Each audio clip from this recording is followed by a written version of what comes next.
बंदी छोड़ सतगुरु रामपाल जी महाराज जी की जय हो। परमेश्वर की सभी प्यारी आत्माओं को मुझ पवन दास का सत्साई। पुण्यात्माओं, परमेश्वर ने आज काफ़ी समय के बाद फिर से एक बार अपने दास पर दया की है, जो फेसबुक पर आप सभी भाई बहनों के साथ लाइव आ रहा हूँ। थोड़ा सा इंतज़ार करते हैं, परमेश्वर की कुछ आत्माएं जुड़ जाती हैं, साथ में रहेंगे तो एक अच्छा मैसेज जाएगा सबके लिए। और दास निवेदन करेगा, जितने भी भगत भाई बहन हैं जो दास को लाइव देख पा रहे होंगे, वे इस वीडियो को जहाँ जहाँ भी आपके फेसबुक पर ग्रुप हैं, आप तुरंत उसको शेयर करें, ताकि जो संदेश परमेश्वर आज दास को निमित्त बनाकर पूरे भगत समाज तक पहुँचाना चाह रहे हैं वो सभी तक जाए। और आज जो दास फेसबुक पर लाइव आया है तो विषय केवल यही है कि आज सतलोक आश्रम मैनेजमेंट हरियाणा के द्वारा एक पीला पर्चा निकाला गया है और उस पीले पर्चे में सर्व संगत के लिए एक संदेश दिया गया है। संदेश दास आपको पढ़कर दिखा रहा है। वैसे तो आप सभी तक पहुंच गया होगा क्योंकि नेटवर्क बड़ा ज़बरदस्त है। ये वाला पीला पर्चा है संदेश, इसको पढ़कर दास बता देता है। दिनांक 30/8/2020 यानी 30 अगस्त 2020। संदेश है, परमेश्वर कबीर जी की सर्व साध संगत को निर्देश है कि भविष्य में दास रामपाल दास का जन्मदिन पर्व मनाना प्रारंभ करें। परमेश्वर कबीर जी ने अपना प्रकट दिवस कभी नहीं मनाया, हम अनुयायी मनाते हैं। इसी प्रकार दास ने अपना जन्म दिवस कभी नहीं मनाया, आप अनुयायी मनाएं। यदि संभव हो सके तो आने वाले 8 सितंबर 2020 को कबीर जी के प्रकट दिवस की तरह साधना चैनल को 8/9/2020 के लिए दिन में 9 से 12 तक सुबह बुक करा लें। आगे देखना कितनी ज़बरदस्त बात लिखी है। सर्व संगत अपनी इच्छा अनुसार पाठ, ज्योति या खुला पाठ यानी जो 1 लाख रुपए का होता है वह दान करें, कराएं। यह आपका त्योहार हुआ करेगा। जबरदस्त मैसेज सतलोक आश्रम मैनेजमेंट हरियाणा के द्वारा संगत के लिए आज पारित हुआ है और यही हमारा विषय होगा पुण्यात्माओं आज इस लाइव चैट पर। और दास अपने सभी भगत भाई बहनों से हाथ जोड़कर प्रार्थना करेगा, निवेदन करेगा कि देखो, आप लोग परम पूज्य सतगुरु रामपाल जी महाराज जी के शिष्य हैं और उस परमेश्वर के बच्चों की एक खासियत होती है। अब आप लोगों की तो पता नहीं है या नहीं है, लेकिन दास ये बता रहा है कि परमेश्वर का जो बच्चा होता है उसकी एक खासियत होती है कि वो हर किसी की बात को पहले ध्यान से सुनता है। पहले ध्यान से सुनेगा कि सामने वाला क्या कहना चाह रहा है, उसके बाद उसकी बात पे कुछ क्षण वो विचार करेगा, मंथन करेगा और उसके बाद में उसे अपने सतगुरुदेव जी से, अपने परमेश्वर से जो तत्व ज्ञान प्राप्त है उस आधार से फिर उस बात का निष्कर्ष निकालकर वो उसका रिप्लाई करेगा, जवाब देगा। ये तो लक्षण है तत्वदर्शी संत के बच्चों के। और भाई बाकी तो मुंह फाड़ के लोग कब क्या कुछ बोल जाते हैं ग्रुपों में, कमेंट्स में, कुछ मालूम ही नहीं पड़ रहा। यही निर्णय करने में बड़ा संकट महसूस हो रहा है कि ये सतगुरुदेव जी का शिष्य है या कोई जगत वाला आदमी है। धीरे धीरे भगत भाई जुड़ रहे हैं, परमेश्वर दया करें। दास उस टॉपिक पे आएगा, एक बार सभी भगत भाई आ जाएं। और जो भी भगत भाई हैं जिनके मन में कोई शंका हो किसी भी प्रकार की, पुण्यात्माओं दास कोई ज्ञानी नहीं बन रहा अपने आप में, लेकिन उस परमेश्वर ने बना दिया। क्योंकि परमेश्वर के सत्संग में उनके मुख कमल से परमेश्वर ने यह कहा है कि वो परमात्मा इस पृथ्वी पे अपने बच्चों को ज्ञानी बनाने के लिए आता है, भक्ति का मास्टर बनाने के लिए आता है, ताकि भक्ति मार्ग में किसी भी पॉइंट पर, किसी भी नाके पर मेरा भगत मार ना खा जाए, धोखा ना खा जाए, क्योंकि ज्ञान ही अंततः उसका सहारा होगा। तो ज्ञान परमेश्वर ने छिक्कर दे दिया, ठोक कर दे दिया। अब इसके अलावा कुछ भी देना बाकी नहीं रह गया है एक गुरुमुखी भगत के लिए। तो एक बार जुड़ जाएं सभी भाई। और दास निवेदन करेगा एक बार फिर से कि जितना हो सके इस वीडियो को, क्योंकि बहुत ही अनमोल वीडियो है पुण्यात्माओं। देखो, परमेश्वर किसी न किसी को तो निमित्त बनाएगा ही बनाएगा संदेशा देने के लिए। और आप सबको पता है कि पिछले 5 साल से वो परमेश्वर दास को निमित्त बना के सतलोक आश्रम मैनेजमेंट हरियाणा के हर पीले पर्चे का, हर उनकी उन मनमानी हरकत का तत्व ज्ञान आधार से सबूतों के साथ में जवाब दिलवा रहे हैं। और उस आधार से बहुत सारी भगत आत्माएं जो भ्रमित थी, थोड़ी बहुत कुछ शंका में थी, या जो सच्चाई से अपरिचित थी, जिनको वास्तविक घटना का पता नहीं था, वो लोग संभले मतलब गुरुजी के ज्ञान को आधार बनाकर वो भक्ति करने लगे। सतलोक आश्रम मैनेजमेंट हरियाणा से उनके मनमाने आचरण से दूर होने लगे, जिस कारण से उनका भक्ति धन बचा। वरना कितने लोगों ने अपनी बनी बनाई भक्ति का सर्वनाश कर दिया, ये सर्वविदित है।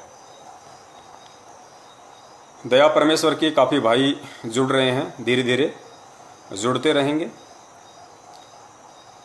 तो पुण्यात्मा दास निवेदन करेगा कि आज जो संदेश सतलोक आश्रम मैनेजमेंट हरियाणा की तरफ से आया है कि भाई गुरुजी का आदेश है, गुरुजी ने जेल से ये संदेशा दिया है कि अब सर्वसंगत मुझ रामपाल दास का जन्मदिन पर्व मनाएं। पुण्यात्मा विचार करना इन बातों पे, ये कोई छोटे मोटे पॉइंट नहीं है, ये कोई छोटी मोटी बात नहीं है। देखो, हमें जैसे गुरुजी ने बताया ना कि बच्चा जब स्कूल में जाता है और बच्चे को अध्यापक के द्वारा जो सिलेबस पढ़ाया जाता है, उस सिलेबस का फिर वो अध्यापक उसका एग्जाम लेता है, उसका इम्तिहान लेता है कि इस बच्चे ने मेरे द्वारा पढ़ाए गए सिलेबस को कितनी गहराई से पढ़ा और समझा, उसका वो एग्जाम लेता है। हम सब ने परीक्षाएं दी हैं। तो पुण्यात्माओं, ठीक उसी पैटर्न पर सतगुरुदेव जी ने इस आध्यात्मिक ज्ञान को बताया। आज पूर्ण परमेश्वर कबीर साहिब जी के स्वरूप में सतगुरु रामपाल जी महाराज जी, जो 8 सितंबर 1951 के दिन भारतवर्ष की इस पवित्र भूमि पर प्रकट हैं, वो हमारे आध्यात्मिक टीचर हैं, गुरु हैं, शिक्षक हैं, अध्यापक हैं, और हम उनके शिष्य हैं, हम उनके विद्यार्थी हैं। और ये जो भक्ति मार्ग है ये हमारी पाठशाला है। तो भाई, जहां पे गुरु और शिष्य का नाता जुड़ गया, चाहे वो सांसारिक तौर पे हो चाहे आध्यात्मिक तौर पे हो, परीक्षा का होना लाजमी है, कंपलसरी है। तो परमेश्वर ने सन 1994 से सन 2014 यानी तकरीबन 24-25 वर्षों तक ठोक कर अपना अनमोल तत्व ज्ञान हम भक्तों को दिया है। ज्ञान रूपी खीर हमें छिक कर खिलाई है। तो भाई, जाहिर सी बात है वो परमेश्वर परीक्षा तो लेगा ही लेगा। और पुण्यात्मा, ये सतलोक जाने की परीक्षा है, ये कोई 2 टाइम की रोजी रोटी के लायक किसी को बनाने की परीक्षा नहीं है। ये सतलोक ले जाने की परीक्षा है, तो परमेश्वर ठोक कर परीक्षा भी लेगा। तो आज हम सब की परीक्षा चल रही है। बरवाला कांड 2014 के बाद क्या क्या घटनाएं संगत में घटी, किस किस तरह के कुकर्म सतलोक आश्रम मैनेजमेंट हरियाणा को निमित्त बनाकर काल भगवान ने संगत से करवाए, उनके कर्म फुड़वाए, ये परीक्षा थी सतगुरुदेव जी की तरफ से। पुण्यात्माओं, सबसे पहले तो ये विचार कर लेना कि सतगुरु की भूमिका निभाता कौन है, सतगुरु की भूमिका करता कौन है। इस पूरी पृथ्वी में, इस अखल ब्रह्मांड में सतगुरु की भूमिका स्वयं पूर्ण परमेश्वर कबीर साहिब जी ही कर सकते हैं। आपको नॉर्मल सी लग रही होगी ये बात, क्योंकि आपको पता है कि ये बातें हमेशा सतगुरुदेव जी अपने सत्संगों में बताते हैं कि परमात्मा ही इस पृथ्वी पे आके अपना सत्संग करता है, परमात्मा ही एक तत्वदर्शी संत की भूमिका निभाता है, और अपने द्वारा रची गई सृष्टि को वो परमेश्वर कबीर साहब एक संत रूप में आकर स्वयं ही बताता है। अन्य कोई उस ज्ञान की छींट तक नहीं मार सकता यहाँ पे। तो ये बातें नॉर्मल सी लग रही होंगी आपको कि भाई ये तो जाहिर सी बात है, परमात्मा ही सतगुरु की भूमिका निभाता है, यानी सतगुरु ही परमात्मा होता है। लेकिन हम मान नहीं रहे अभी कि वास्तव में जो हमारा सतगुरु है वर्तमान में, वो कबीर साहिब ही है। हम केवल जुबान से बोल रहे हैं, हृदय से नहीं मान रहे। और जब तक जुबान से बोलते रहेंगे, हृदय से नहीं मानेंगे, वो परमेश्वर हृदय रूपी गुफा में नहीं बैठेगा। गुरुजी कहते हैं ना कि गुरु, जैसे हमें वाणी सुनाते हैं परमेश्वर कि गुरु भगता मम आत्म सोई, वाके हृदय रहूं समोई। परमेश्वर स्वयं गुरु की भूमिका करता है, फिर स्वयं में कह रहा है कि गुरु भगता मम आत्म सोई, यानी जो गुरु का भगत है वही मेरी असली आत्मा होगी, उसके हृदय में मैं सदा समाया रहूंगा। अब गुरु का भगत कौन होगा? गुरु का भक्त वो होगा जो गुरु को परमेश्वर मानेगा, क्योंकि मालिक की वाणी है कि गुरु मानुष कर जानते ते नर कहिए अंध, ओए दुखी संसार में आ गए यम के फंदे। तो आज जो पीला पर्चा आया है वो इसी बात का निर्णय करेगा कि 20 लाख के आसपास की जो संगत है, सबसे पहले तो दास क्लियर कर देता है, ये जितनी भी डींग मारे जाती हैं सतलोक आश्रम मैनेजमेंट हरियाणा के द्वारा कि हमारी 2 करोड़ की संगत है, 3 करोड़ की संगत है, बड़े बड़े कोऑर्डिनेटर, स्टेट कोऑर्डिनेटर, क्योंकि उनका तो जन्मजात धंधा रहा है झूठ बोलने का। कांग्रेस की रैलियों में, बीजेपी की रैलियों में, जेजेपी की रैलियों में इन्होंने बताया कि हम सर्व संत रामपाल जी महाराज के 3 करोड़ 20 लाख शिष्य ये कर देंगे, वो कर देंगे। पुण्यात्माओं, ये सत्य का मार्ग है। इस भक्ति मार्ग में हर जगह सत्य जुड़ा हुआ है। सत साहेब, सतगुरु, सतलोक, सत भक्ति, हर चीज में सत्य है। यहाँ पे अगर सत्य नहीं होगा तो आप सतगुरु के निकट भी नहीं हैं। तो जब सतगुरुदेव जी बरवाला कांड के बाद में जेल गए तो 14.5 से 15 लाख की संगत थी। लास्ट एंड फाइनली इनकी पुस्तकों में लिखा हुआ है, जो इन्होंने भारतीय न्यायालय के ऊपर उस समय जो पुस्तकें छापी थी, भ्रष्ट जज कुमारक पर न्यायालय की गिरती गरिमा, ये स्वयं इन सतलोक आश्रम मैनेजमेंट हरियाणा वालों ने न्यायालय की गिरती गरिमा पुस्तक के पेज नंबर 38 पे, या फिर बरवाला कांड की घटना की सच्चाई के पुस्तक पेज नंबर 38 पे आप लोग देख लेना, इन्होंने खुद लिखा हुआ है कि 14.5 लाख की संगत है वर्तमान में। अब उसके बाद में 5-7 लाख ने और नाम दीक्षा ले ली होगी इनके नामदान केंद्रों से, तो 20 लाख हम मान के चलते हैं, इससे ज्यादा संगत नहीं है। तो ये जो संदेश है कि सतगुरु कौन है, सतगुरु की भूमिका कौन कर सकता है, इसका निर्णय आज करना पड़ेगा। गुरुजी के जेल में रहते सहते करना पड़ेगा। पुण्यात्माओं, वो परमेश्वर इसार की छोटी जेल में बैठ के हम मूर्खों की, हम अज्ञानियों की, इस काल के 21 ब्रह्मांड रूपी इस बड़ी जेल में बैठे हम कैदियों की तत्व ज्ञान आधार से परीक्षा ले रहा है कि मैंने इनको जो ज्ञान दिया है, मैंने इनको जो ज्ञान रूपी खीर खिलाई है, उसका कितना असर हुआ है इन आत्माओं पे। सतलोक कोई बाबा का घर नहीं है। गुरुजी ने बताया ना कि बरवाड़ा का बस स्टैंड नहीं है सतलोक की, घूमते घूमते चला जाओगे, हमारे साइकिल के 2 पेडलर हो गया, आ गए सतलोक। सतलोक ऐसे नहीं मिलेगा। सतलोक के लिए तो बहुत कुर्बानियां देनी पड़ेंगी, बहुत कुछ सहन करना पड़ेगा, बहुत कुछ अपने आप को ढालना पड़ेगा। तो आज वही है, आज वही मौका है, और बार बार सतगुरु परीक्षा ले रहा है, बार बार सतगुरु परीक्षा ले रहा है। आज जो पीला पर्चा आया है वो भी परीक्षा है। देखो, सबसे पहली जो परीक्षा थी, सबसे पहली जो परीक्षा थी बरवाला कांड के बाद में, वो थी जाट आरक्षण की सबसे पहली परीक्षा। और हम जैसे कुत्तों को निमित्त बना के, हम जैसे कुछ सत्सेवकों को निमित्त बना के उस परमपिता परमेश्वर सतगुरु रामपाल जी महाराज जी ने सैकड़ों की संख्या में ऑडियो संगत तक पहुंचाई, वीडियो संगत तक पहुंचाई, पंपलेट संगत तक पहुंचाए कि भाई ये गुरुजी का आदेश नहीं है। अरे सतगुरुदेव जी सन 1994 से ये ज्ञान दे रहे हैं, सत्संग कर रहे हैं। क्या 1994 से लेकर सन 2014 इन 26 सालों में क्या कभी किसी जाति वालों ने आरक्षण के लिए आवाज नहीं उठाई? क्या कभी धरने, रैलियां, प्रदर्शन नहीं किए? कितनी बार धरने हुए हरियाणा में, कितनी बार प्रदर्शन हुए, रैलियां हुई आरक्षण के लिए।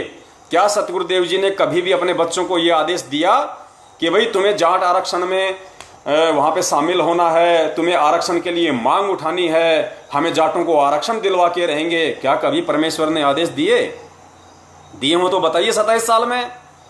तो फिर बरवाला कांड के बाद में क्या हिसार जेल में परमेश्वर अपने बच्चों से ये दोगली राजनीति करवाने के लिए गए थे? अगर नहीं तो फिर कौन करवा रहा है? उस चीज को समझना ही तो तत्व ज्ञान है। गुरुदेव कहते हैं कि तत्व ज्ञान वो होता है जिसका कोई निष्कर्ष निकले। जिस प्रकार घी होता है, घी को गर्म करके उसको छान के फिर वो जो रतन निकलता है वो फिर 50 साल तक खराब नहीं होता, वो तत्व ज्ञान है, वो घी। तो तत्व ज्ञान उसको कहते हैं जिसका कोई निष्कर्ष निकले। कितनी आत्माओं ने अपने कर्म फोड़े उस समय, हमने पक्ष कर लिया क्योंकि सरकार के साथ हरियाणा के जाटों का मुद्दा था। और ये जितने भी सतलोक आश्रम मैनेजमेंट हरियाणा वाले, ये सारे के सारे जाट जाति से हैं। ज्ञान इनको था नहीं परमेश्वर का, देखा देखे में एक दूसरे की पूंछ पकड़ के जुड़े हुए थे। आश्रम में सारे के सारे ये चौधरी बने हुए थे, किसी को क्या पद मिला हुआ था, किसी को क्या पद मिला हुआ था। ये अपने आप को एमएलए एमपी से कम समझते नहीं थे। पुण्यात्माओं, ये ज्ञान समझना कोई बच्चों का खेल नहीं है। ये ज्ञान कोई जैसे गुरुजी ने बताया ना कि वो 40 साल वाला भगत और 4 साल वाला भगत, उम्र से ज्ञान समझ में नहीं आता, किसी बड़ी जाति में जन्म लेने से ज्ञान समझ में नहीं आता, समाज में किसी बड़े ओहदे पे होने से ज्ञान समझ में नहीं आता, बड़ी बड़ी डिग्रियां लेने से ज्ञान समझ में नहीं आता। ये ज्ञान पूर्व जन्म के भक्ति संस्कारों के आधार से समझ में आता है, चाहे बंदे ने 2 दिन पहले ही नाम क्यों ना लिया हो। तो इन लोगों को, ज्ञानवान तो को समझ में आया नहीं था और इन्होंने ढोल पीट दिया, जाटों का समर्थन कर दिया। जबकि परमेश्वर क्या कह रहे हैं, परमेश्वर की वाणी है कि पक्षा पक्षी के कारण सब जग रहा बुलान। पक्षा पक्षी का मतलब ये मत समझ लेना कि कोई चिड़िया होती है, पक्षी का पक्षा पक्षी ये संत भाषा है। पक्षा पक्षी के कारण है, पक्षा पक्षी यानी पक्ष और विपक्ष, यानी पक्ष और विपक्ष के चक्कर में पूरा जग भूला बैठा है। तो परमेश्वर कहते हैं पक्षा पक्षी के कारण सब जग रहा भुलान, और निष्पक्ष होकर हरि भजय सोहे संत सुजान। यानी कबीर परमेश्वर का जो मार्ग है वो पक्ष और विपक्ष से दूर सीधा निष्पक्ष का मार्ग है। परमेश्वर कहते हैं ना कि कबीरा तेरी झोपड़ी गलकटियन के पास, जो करेगा सो भरेगा तू क्यों भैया अदास। लेकिन इन लोगों ने जाट आरक्षण में पक्षपात किया इन्होंने, और आड़ किसकी ली? सतगुरुदेव जी की, उस पूर्ण परमेश्वर की आड़ ली इन लोगों ने। अपने तो कर्म फोड़े फोड़े, और भी हजारों की संख्या में भगत भाइयों के इन्होंने कर्म फोड़े। बहुत सारे भगत भाई समझे भी, कुछ नहीं समझे, चलो कोई बात नहीं, ऐसा ही होता है। उसके बाद में इन लोगों अजमेर में राजपूत करनी सेना की रैली में इन्होंने भगत समाज को इकट्ठा कर दिया गुरुदेव का आदेश बता के। और पॉइंट क्या था, विषय क्या था कि जो राजपूत समाज था राजस्थान का, बॉलीवुड ने एक फिल्म बनाई थी पद्मावती, राजपूतों के ऊपर, राजपूतों के इतिहास के ऊपर। तो राजपूतों को लगा कि हमारे इतिहास के साथ कुछ छेड़छाड़ की गई है, तो वो उस फिल्म के विरोध में आ गए। अब सतलोक आश्रम मैनेजमेंट हरियाणा और परमेश्वर के बच्चों का क्या लेना देना था पद्मावती फिल्म से और राजपूतों के इतिहास से? लेकिन राजनीति खेली गई। क्यों खेली गई? क्योंकि आनंद पाल सिंह जो गैंगस्टर था, जो पुलिस एनकाउंटर में मारा गया था, जिसका समर्थन राजपूत करनी सेना कर रही थी, जिसका मुकदमा लड़ रही थी, जिसकी सीबीआई की जांच की मांग कर रही थी राजपूत करनी सेना, उसका वकील कौन था पता है? एपी सिंह, दिल्ली वाला एपी सिंह राजपूत करनी सेना की तरफ से आनंद पाल सिंह का वकील था। और इधर सतलोक आश्रम मैनेजमेंट हरियाणा की तरफ से परमेश्वर सतगुरु रामपाल जी महाराज जी का वकील था, नाम मात्र का, बचाव मैनेजमेंट का कर रहा था। यानी दोनों पार्टियों का वकील सेम था। तो उस वकील ने बीच में भूमिका निभाई और दोनों को एक कर दिया। ये काल के खेल हैं सारे के सारे। संगत इस चीज को समझ नहीं पाई और संगत गुरुदेव का आदेश मान के वहां पे लड़ मरी, यानी उस रैली में शामिल हो गई। उन कुपात्रों को, उन राजपूतों को जिनका ना कोई भक्ति मार्ग से लेना देना है, ना कोई सत भक्ति से लेना देना है, उन कुपात्रों को स्टेज पे खड़ा होके एक जोधपुर के लक्ष्मण दास, जिसको एलडी के नाम से जाना जाता है, एलडी 5 लाख रुपए का चेक भाई साहब उन राजपूतों के हाथ में दे रहा है और कह रहा है कि हम तुम्हारे साथ हैं, हम वचन देते हैं, हम तुम्हारे से दूर नहीं होंगे। सुखदेव सिंह गोगामेडी, तुम आगे बढ़ो, हम तुम्हारे साथ हैं। आज ना ही तो सुखदेव दिखाई दे रहा और ना ही उस सुखदेव की पूंछ पकड़ के उसका समर्थन करने वाला वो एलडी जोधपुर वाला दिखाई दे रहा। क्यों? क्योंकि कुछ ही दिनों बाद में इसी राजपूत करनी सेना ने हरियाणा के भिवानी में जब उनकी रैली थी और जब भगत लोग सतगुरु रामपाल जी महाराज जी के नारे लगा रहे थे, तो उन्हीं राजपूतों ने मुंह पे थपोड़ा मारा था, इनके थपेड़ा। बोला यहां पे कोई रामपाल वामपाल का जयकारा नहीं लगेगा। सबको पता है, जो जो लोग उस रैली में थे सबको पता है। और कितने भगत इस बात से दुखी होके उस रैली से वहीं उठ के चले गए थे। खाली कुछ राजपूत दिखाई दे रहे थे वहां पे, 100-150, बाकी जितने भी 2-2.5 हजार भगत थे सब उठ के चले गए थे। थप्पड़ मारा उन्होंने, थप्पड़, कि यहां कोई रामपाल वामपाल का जयकारा नहीं लगेगा। ऐसे तुम लोगों के कर्म फोड़े जा रहे हैं, तुम लोगों को मूर्ख बनाया जा रहा है। 2 बार तुम लोग मूर्ख बने, 2 बार। पुण्यात्माओं, एक सूक्ष्म लड़ाई है, काल भगवान और परमेश्वर के बीच में सूक्ष्म लड़ाई है ये। इसको केवल इन चालों को, इस काल भगवान की चाल को वही जीव समझ पाएगा जो परमेश्वर को परमेश्वर मान के भक्ति कर रहा है, जो सतगुरुदेव जी को परमेश्वर मान के भक्ति कर रहा है। उनको खाली एक रामपाल या एक संत मान के जो भक्ति करेगा, जन्म लिया हुआ मान के जो भक्ति करेगा, वो उनके इशारों को कभी नहीं समझ पाएगा। क्योंकि परमेश्वर कहते हैं शब्द सैन सतगुरु की पहचानी, पाया अटल सुहाग बे। उस अटल सुहाग, उस सतलोक की प्राप्ति तभी होगी जब हम सतगुरु के इशारों को समझेंगे, उस समझ के आधार से हम भक्ति करेंगे। क्योंकि परमेश्वर का काल भगवान के साथ वचन है, पर काल भगवान ने कहा था कि परमेश्वर आप नीचे जाना, अपने बच्चों को ज्ञान देना, लेकिन जबरदस्ती ना करना, आप केवल अपना विधान बताना। जो आपके विधान को माने वो आपका, जो आपके विधान को ना माने वो मेरा। परमेश्वर आप जबरदस्ती ना करना। तो भाई सतगुरु तो वचन का पक्का है। वो सतलोक आश्रम मैनेजमेंट हरियाणा या आप और हमारे जैसे 2 कौड़ी के जीवों की तरह मंदबुद्धि नहीं है। वो उसको भूल नहीं पड़ती है कि वो भूल जाएगा अपना वचन। परमेश्वर ज्ञान ही दे रहा है, 27 साल से जबरदस्ती नहीं कर रहा। उसके बाद में 2 बार तो सतलोक आश्रम मैनेजमेंट को निमित्त बना के इस काल भगवान ने संगत को ठगा। तीसरी बार कब ठगा? सारनाम के नाम पे। पुण्यात्माओं, सारनाम। परमेश्वर यहां पे गिल्ली डंडा खेलने नहीं आता, सारनाम देने के लिए आता है। और सारनाम कब दिया जाता है ये परमेश्वर ने सत्संगों में असंख्य बार बता रखा है। कितने भक्तों को परमेश्वर ने हम जैसे कुत्तों को निमित्त बना के 2-2 घंटे की वीडियो बनवाए, एक एक पॉइंट को क्लियर करवाया कि भाई सारनाम कोई बच्चों का खेल नहीं है। उस सारनाम के लिए ही तो परमेश्वर यहां आता है। और सारनाम कौन दे देगा उस परमेश्वर के बिना? अगर सारे काम मैनेजमेंट वाले कर रहे हैं तो फिर गुरुजी की आवश्यकता क्या है?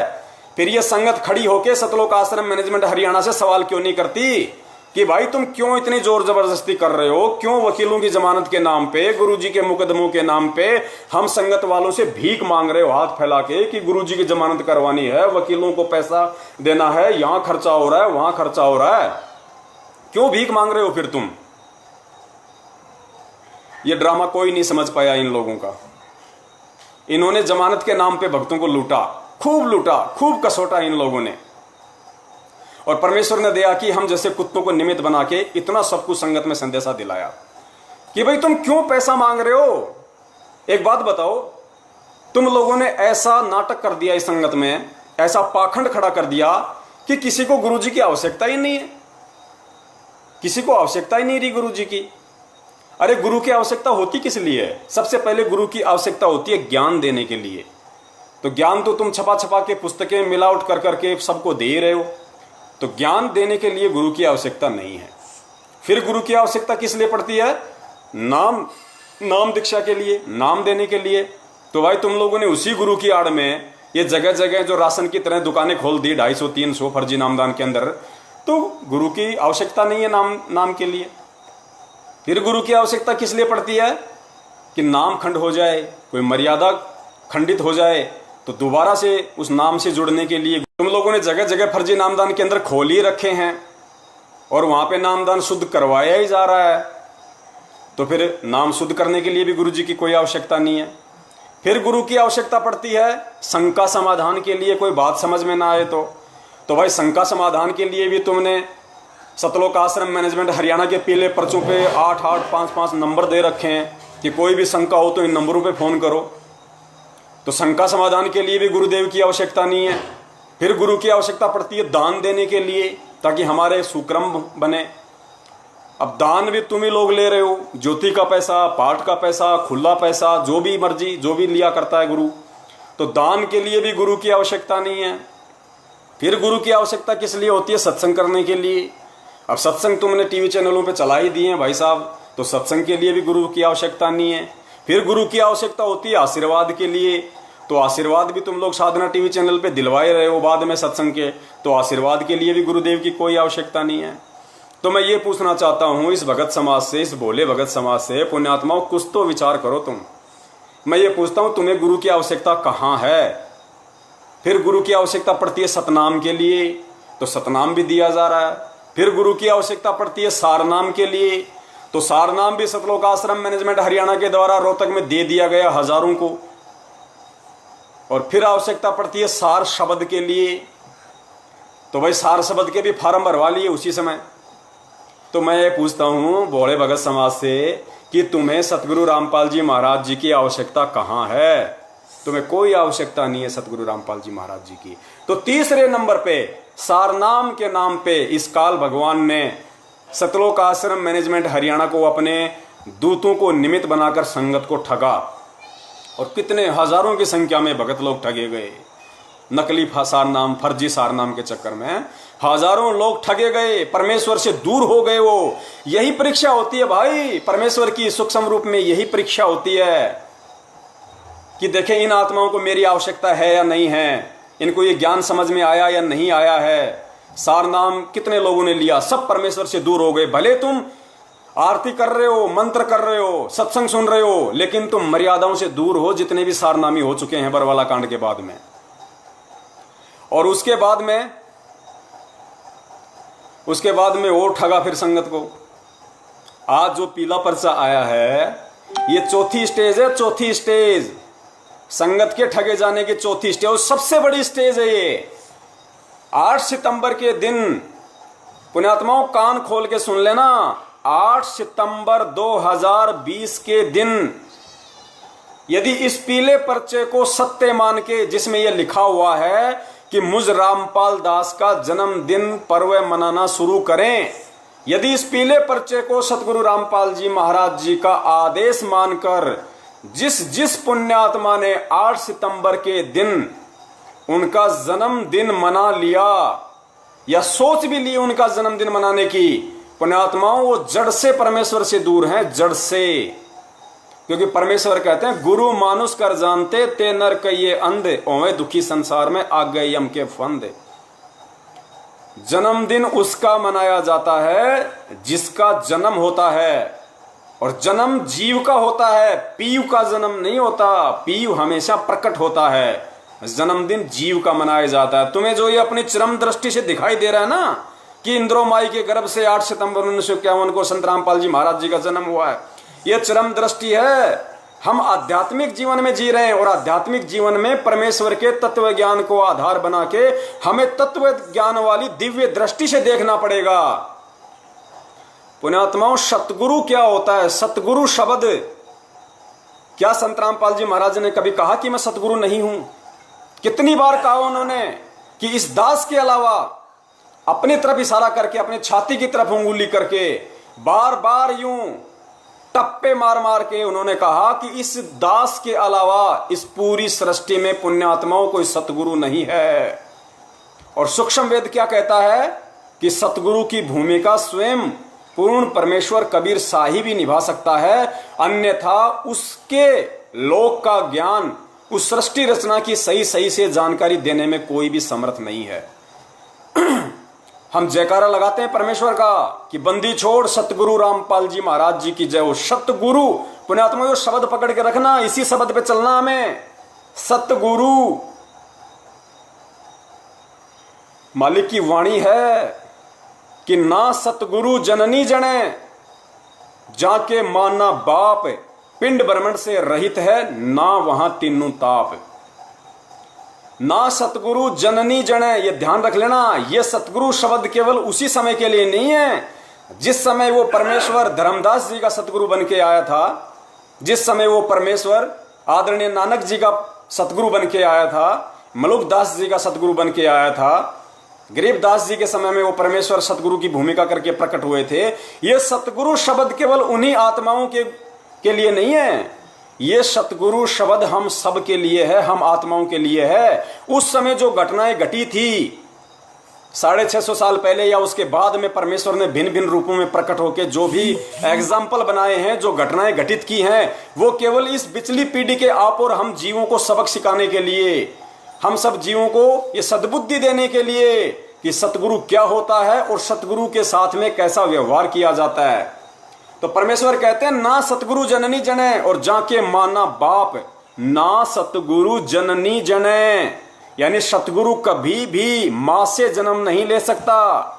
इस सकल सृष्टि में ऐसी कोई जननी नहीं है जो सतगुरु को जन्म दे सके, यानी परमेश्वर कबीर साहिब जी को अपने गर्भ से जन्म दे सके, ऐसी कोई जननी आज तक ना कोई पैदा हुई है और ना कोई होगी।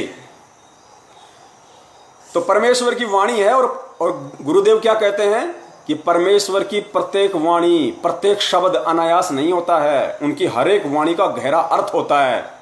तो पुण्यात्माओं, दास का निवेदन है, आप ढोंग कर रहे हो या भक्ति कर रहे हो, इसका निर्णय 8 सितंबर के दिन हो जाएगा। अगर आप संत रामपाल जी महाराज जी को सतगुरु भी कहते हो और 8 सितंबर के दिन उनका जन्मदिन मनाते हो, तो पुण्यात्माओं धिक्कार है आप पर। आप तत्व ज्ञान लेने के बाद में इस पृथ्वी लोक की सबसे निकृष्ट और घटिया आत्माएं हैं, जो उस परमेश्वर की संगत में रहने के बाद भी सेक तकी की तरह सुधर नहीं पाए, उन्हें समझ नहीं पाए आप। या तो आप संत रामपाल जी महाराज जी को सतगुरु कहना छोड़ दो, उनके नाम से पहले सतगुरु शब्द लगाना छोड़ दो, या फिर उन्हें प्रकट हुआ ही मानो तत्व ज्ञान आधार से, दिव्य दृष्टि से। क्योंकि परमेश्वर की वाणी कह रही है, ये पवन दास नहीं कह रहा, कोई सत्सेवक नहीं कह रहा, ये परमेश्वर की वाणी कह रही है कि ना सतगुरु जननी जने और जाके माना बाप। तो भाई 8 सितंबर 1951 के दिन किसका जन्म हुआ है? अरे परमेश्वर तो अपने आप को छुपा के ही आता है भाई। यहां पे कितनी बार कहा परमात्मा ने, कितनी बार कहा कि जब धर्मदास जी व्याकुल हो गए, चिंतित हो गए कि हे परमेश्वर, आज इस समय ये जीव कितने निकृष्ट हो चुके हैं, परमेश्वर आज आपकी कोई दो बातें सुनने को तैयार नहीं है। मुझ नीच ने भी आपसे कितनी बार वाद विवाद किया, तर्क कुतर्क किया, परमेश्वर 650 साल बाद में आप कह रहे हो कि उस समय मैं जाऊंगा और उन जीवों को ज्ञान समझाऊंगा। परमेश्वर उस समय तो इतना सब कुछ दूषित हो चुका होगा, मन दिमाग सब कुछ। परमेश्वर कौन आपकी बातों को स्वीकार करेगा, कौन समझेगा? तो परमेश्वर कबीर साहिब जी ने कहा था कि धर्मदास मैं तुझे गुप्त बात बताता हूं, 12वें पंथ में गरीबदास का पंथ होगा, उस पंथ में आगे चल के मैं स्वयं ही जाऊंगा। यानी 12वें पंथ में मैं कबीर स्वयं ही जाऊंगा। और अपने गुरुजी क्या बोलते हैं बीच बीच में कि वो परमेश्वर नहीं आए तो इस दास को भेज दिया। क्यों भाई? परमेश्वर भी बिजी रहता है क्या? परमेश्वर ने कोई फैक्ट्री खोल रखी है क्या? परमेश्वर ने कोई ठेके ले रखे हैं क्या, कोई रोड कंस्ट्रक्शन के, जो लेबर की कमी है, लेबर को मैनेज करना पड़ता है? या परमेश्वर की कोई स्त्री है क्या जो उनके आगे आगे खड़ी होगी कि तुम तो बार बार पृथ्वी लोक पे चले जाते हो, बार बार पृथ्वी लोक पे चले जाते हो, यहाँ पे बच्चों को कौन संभालेगा, इतना बड़ा यहाँ पे खेत का काम है, यहाँ पे ये बाड़ी लगा रखी है, टिंडे भिंडे जो गंवार बाजरा यहाँ पे लगा रखा है, इनको कौन पानी देगा, कौन रोक देगा उस समर्थ को, उस परमेश्वर को जिसने ये कह दिया और कबीर सागर में लिख दिया कि 12वें पंथ हम ही चल आवें। तो परमेश्वर का वचन है कि साध वचन पलटे नहीं, चाहे पलट जाए ब्रह्मांड। पुण्यात्माओं, यहां सतगुरु रामपाल जी महाराज जी अपने आप को छुपाते हैं बार बार। वो स्वयं कबीर हैं, वो स्वयं छुपा रहे हैं अपने आप को, और उसकी समझ हमें केवल उनके द्वारा जो सद्बुद्धि हमें दी गई है, इस ज्ञान आधार से, इस तत्व ज्ञान से, उससे हमें समझना पड़ेगा। उनके ज्ञान को आधार बनाकर, उनके ज्ञान को आधार बनाकर हमें निर्णय करना पड़ेगा कि वास्तव में आज इस पृथ्वी पे परमेश्वर के रूप में कौन है। गुरुजी ने बताया भगवान आएगा तो सींग लगा के नहीं आएगा। अरे कबीर साहिब जी भी 650 साल पहले आए थे, क्या उन्होंने कभी कहा कि मैं भगवान हूं, मैं परमात्मा हूं? धर्मदास जी को कितनी बार कहा उन्होंने कि धर्मदास मैं तो उस परमात्मा का भेजा हुआ दूत हूं, मैं तो उसका संत हूं। भाई वो परमेश्वर तो सत्य पुरुष है जो सतलोक में रहता है। कितनों को बताया परमेश्वर ने? नानक जी को क्या बताया परमेश्वर ने? लेकिन उन आत्माओं को यथार्थता का, सत्यता का कब मालूम पड़ा? जब वो परमेश्वर के साथ सतलोक में गए। पुण्यात्माओं, ये लीलाएं परमेश्वर ने सिर्फ आप और हम जीवों को, जो इस समय बिजली पीढ़ी में हैं, उनको समझाने के लिए, उनको यथार्थता से परिचित करवाने के लिए, क्योंकि 650 साल पहले जो हम धोखा खा गए थे वो धोखा हम दोबारा ना खाएं। इसलिए हमारे बाप ने, हमारे परम पिता परमेश्वर कबीर साहिब जी ने इतने पापड़ बेले हैं, इतने उदाहरण, इतने एग्जाम्पल दिए हैं। गरीबदास जी महाराज जी को, नानक जी को, धर्मदास जी को, जितनी भी आत्माओं को परमेश्वर सतलोक लेके गए, वो उन आत्माओं को सतलोक दिखाने के लिए लेके नहीं गए। वो आत्माएं कौन थी ये भी अभी बहुत बड़ा रहस्य है। दास पे तो दया कर रखी है परमेश्वर ने, और भी भाइयों को समझ है, लेकिन ज्यादातर को नहीं है। वो खाली उनको जीव मानते हैं, आप और हमारे जैसा जीव मानते हैं उनको नहीं। परमेश्वर कुछ सामग्री अपने साथ में लेके आते हैं। जो भूमिकाएं परमेश्वर की विशेष आत्माएं कर सकती हैं, वो यहाँ का कोई जीव नहीं कर सकता।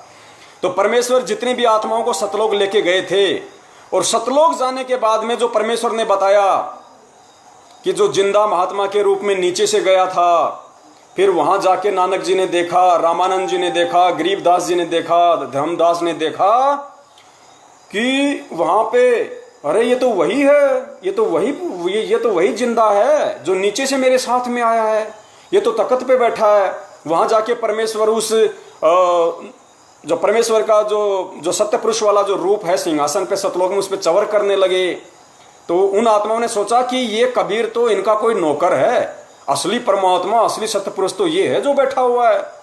इतने में ही अब वो जो सत्य पुरुष वाला रूप था, जो नूरी शरीर था परमात्मा का तेज पुंज का, वो उठा और जो नीचे से महात्मा जी थे सतगुरु रूप में जो उनके थे, वो वहां बैठे और वो सत्य पुरुष जो उनको तेज पुंज का लग रहा था वो पंखा करने लगा।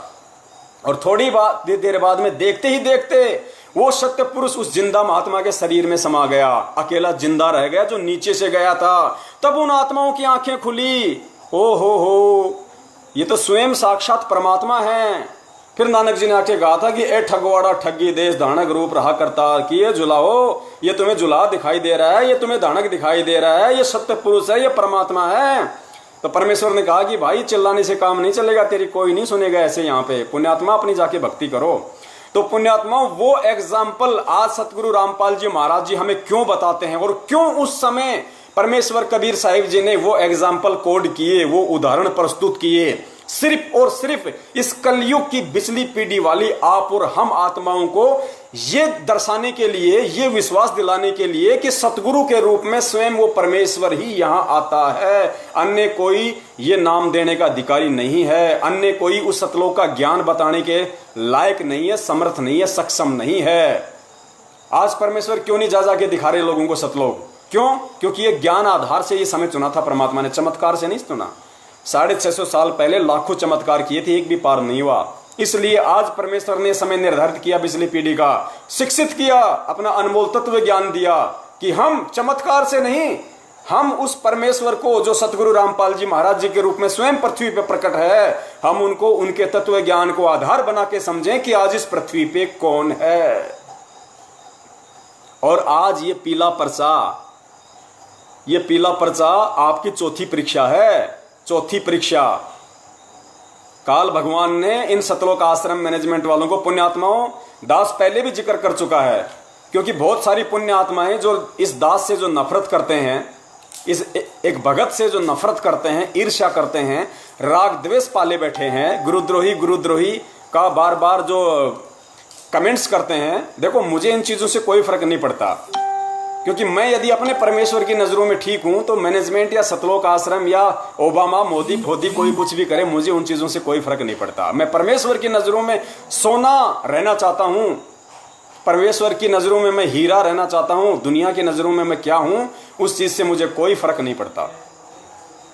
मैं पहले भी कह चुका हूं कि मेरा सतलोक आश्रम मैनेजमेंट हरियाणा से किसी प्रकार का कोई गिला शिकवा नहीं है, कोई राग द्वेष नहीं है। मैंने पहले भी कहा था, अगर सतगुरुदेव जी कह देंगे कि बेटा ये महेंद्र दास है, ये कल लैटरिंग करेगा, इसके लैटरिंग को तू शहद लगा के चाटना, मैं 4 बार चाटूंगा पुण्यात्माओं। क्यों? क्योंकि मैं महेंद्र जी से राग द्वेष पाल के नहीं बात कर रहा। मैं परमेश्वर के ज्ञान को आधार बना के कि पक्षा पक्षी के कारण सब जग रहा बुलान, निरपक्ष होके हरि बजय सोई संत सुजान, मैं उस पक्षा पक्षी पक्ष और विपक्ष वाली भूमिका से दूर होके निष्पक्ष वाले मार्ग पे चलते हुए केवल अपने सतगुरुदेव जी के ज्ञान को आधार बना के स्वयं भी चलने की कोशिश करता हूं और अपने अन्य भाई बहनों को भी सत्यता बताने की कोशिश कर रहा हूं, अपना शिष्य धर्म निभाते हुए। क्योंकि सतगुरु के पच्चिनों पे चलना है मुझे, दुनिया के पच्चिनों पे नहीं, अपने सतगुरु के पच्चिनों पे चलना है। क्योंकि परमेश्वर कहते हैं कीट न जाने भृंग को गुरु कर ले आप समान। तो परमेश्वर ये अनमोल ज्ञान देके अपने जैसा यदि हमें बनाना चाह रहे हैं तो हम बनने की कोशिश क्यों नहीं करते? हम क्यों उन्हीं लोगों के तलवे चाटना ज्यादा पसंद करते हैं जो परमेश्वर के विरुद्ध हैं? अरे आप सबको पता है सतलोक आश्रम मैनेजमेंट हरियाणा का मुखिया महेंद्र, जो आज भगोड़े की भूमिका में है, देशद्रोह की धारा जिस पे 428 नंबर मुकदमा है, जो पुलिस से छुपता हुआ फिर रहा है, उस बंदे ने पूरी दुनिया के सामने 16 तारीख को ये इंटरव्यू दिया था। वहां पे जब मीडिया ने पूछा कि आप पुलिस को अंदर क्यों नहीं जाने दे रहे, यदि संत रामपाल जी महाराज जी होंगे तो उनसे पूछताछ कर लेंगे, जो भी अरेस्ट करना होगा कोर्ट के आदेश हैं, और नहीं होंगे संत रामपाल जी महाराज अंदर तो पुलिस वापस आ जाएगी। ये भक्तों को क्यों मोहरा बना रहे हो तुम यहाँ पे? क्यों इनके हाथों में डंडे फंडे अंडे देख के यहाँ बैठा रखा है? इनको बेचारों को, इन भोले भाले भक्तों को क्यों मूर्ख बना रखा है? तो संत रामपाल जी महाराज जी का यंगर ब्रदर, छोटा भाई, जो अन्य भक्तों की नजरों में ब्रह्मा जी से कम नहीं, महेंद्र, उन्होंने क्या जवाब दिया पता है? कि संत रामपाल जी महाराज जी तो आश्रम में है ही नहीं, हमने उनको स्वास्थ्य इलाज के लिए परसों ही बाहर हॉस्पिटल में शिफ्ट कर दिया। ये झूठ किसने बोली भाई? ये भगत के लक्षण है क्या? अरे वो भगत जो ये कहता है कि मुझे सत शब्द मिला हुआ है, मुझे सार शब्द मिला हुआ है, और जो संत रामपाल जी महाराज जी का भाई, जिसको समझ के लोग उसको ब्रह्मा जी की तरह पूजते हैं अज्ञानता में, मूर्खता में, उसने सारी दुनिया के सामने झूठ बोला। वहां पे उसी दिन परमेश्वर से दूर तो पहले से था, वो दूर तो पहले से था। ये तो परमेश्वर ने आप और हम जैसे भोले भक्तों को, जो अनजाने में हम उनको देवी देवताओं से कम नहीं समझते थे, आश्रम में यदि संत रामपाल जी महाराज जी की बेटी दिखाई दे जाए, अरे भगत जी, हाँ वो देखो कौन जा रही भाई, अरे वो मंजू, जानता नहीं कौन मंजू भाई, अरे गुरु जी की बेटी, हाँ गुरु जी की बेटी, ओहो बहन जी सत साहिब, भगत जी इसको जानते हो? कौन? महेंद्र कौन? अरे गुरु जी का ओहो गुरु जी के भाई हैं, ओहो। जैसे कोई ब्रह्मा जी आ गए हो आश्रम में। पुण्यात्माओं, इस परमेश्वर के अलावा, सतगुरु रामपाल जी महाराज जी के अलावा इस पृथ्वी पे सब के सब 2 कौड़ी के जीव हैं, 2 कौड़ी के जीव। और वो 2 कौड़ी वाले जीव की औकात उन लोगों ने बरवाला कांड में दिखा दी।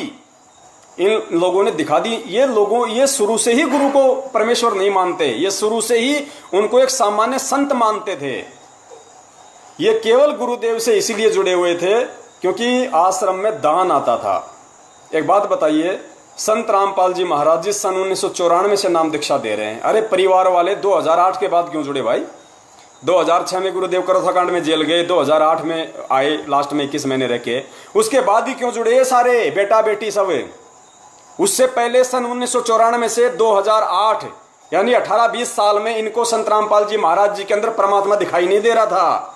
जब 2008 के बाद में परमेश्वर आए, संगत बढ़ी, दान आने लगा, तो इनको उनमें भगवान नजर आने लगा और सब आ गए आश्रम में, सब चिपक गए उन पे। परमेश्वर कहते हैं जैसे चंदन सर्प लिपटाई, तन भया शीतल पर विष नहीं जाई। अरे वो परमेश्वर तो चंदन का पेड़ था और ये लोग थे सांप। ये जैसे चंदन के पेड़ के सांप लिपट जाता है, गुरुदेव कहते हैं ऐसा ठंडक महसूस करता है, ऐसा रहता है न्यूट्रल, निष्क्रिय। देखने वाला देखे यार इसका तो सारा जहर ही मर चुका है इसका तो। और जैसे गुरुदेव कहते हैं उसको थोड़ा सा टच कर दो, यूं का यूं उठा के खड़ा हो जाएगा। तो इन लोगों की स्थिति वो थी। परमेश्वर ने कितनी बार अपने सत्संगों में बगुले और हंस का उदाहरण देके इन लोगों के ऊपर इंडिकेशन किया, सतलोक आश्रम मैनेजमेंट वालों पे, अपने बच्चों के ऊपर इंडिकेशन किया। दास ने इतनी वीडियो बनाई है इन लोगों के ऊपर। एक वीडियो में स्पष्ट गुरुजी ने कह रखा है कि इस दास के शरीर के 4 बेटा बेटी थे। क्या बोले? 4 बेटा बेटी थे। ये नहीं कहा है, 4 बेटा बेटी थे। 2008 का सत्संग है, ये सुना होगा आप लोगों ने। और फिर गुरुदेव ने कहा कि मुझे अच्छे से पता था उनके व्यवहार का, उनके आचरण का, कि वो मेरी कैसी क्या सेवा करते। उनके व्यवहार से मैं अच्छे से परिचित था। लेकिन आज ये मेरे लाखों बेटा बेटी हो गए। एक से पानी मांगता हूं 10 गिलास लाते हैं, ऐसे सोचते हैं अपने गुरुदेव को हाथों पे रखें, पलकों पे रखें अपने पिताजी को। तो परमेश्वर ने कितने संकेत दे दिए हमें। पुण्यात्माओं, इस भक्ति में परिवारवाद नहीं चलता, इस भक्ति में वंशवाद नहीं चल सकता। कबीर सागर पढ़ाना आप लोगों ने, गुरुदेव ने पढ़ाया ना सुख संवेद। क्या लिखा हुआ है कि इस भक्ति मार्ग में बिंद वाले हमेशा रोड़ा ही बन के पैदा होते हैं, हमेशा रोड़ा बन के रहेंगे। इस मार्ग को डुबोने की कोशिश करते हैं बिंद वाले, बिंद यानी जो उनके परिवार से हैं। और ये भक्ति मार्ग हमेशा नाद पुत्रों से चलता है। नाद यानी वचन के पुत्रों से, जो सतगुरुदेव जी के शिष्य हो जाते हैं, जो ज्ञान को समझ के, वो उनके वचन के बेटा बेटी हैं, नाद के बेटा बेटी हैं। तो ये आज आपकी चौथी परीक्षा है, चौथी परीक्षा। और इस चौथी परीक्षा में 8 तारीख को ही पता चल जाएगा। देखो, दास 100% कह सकता है, अपनी अंतरात्मा से कह सकता है। जिन जिन आत्माओं ने आज ये पीला पर्चा पढ़ा होगा, हजारों की संख्या में, लाखों की संख्या में, 2% को छोड़ के, पुण्यात्माओं ध्यान देना, 100 में से 2% को छोड़ के 98% आत्माओं की अंदर से आवाज आ रही है कि ये आदेश गुरुदेव का नहीं है।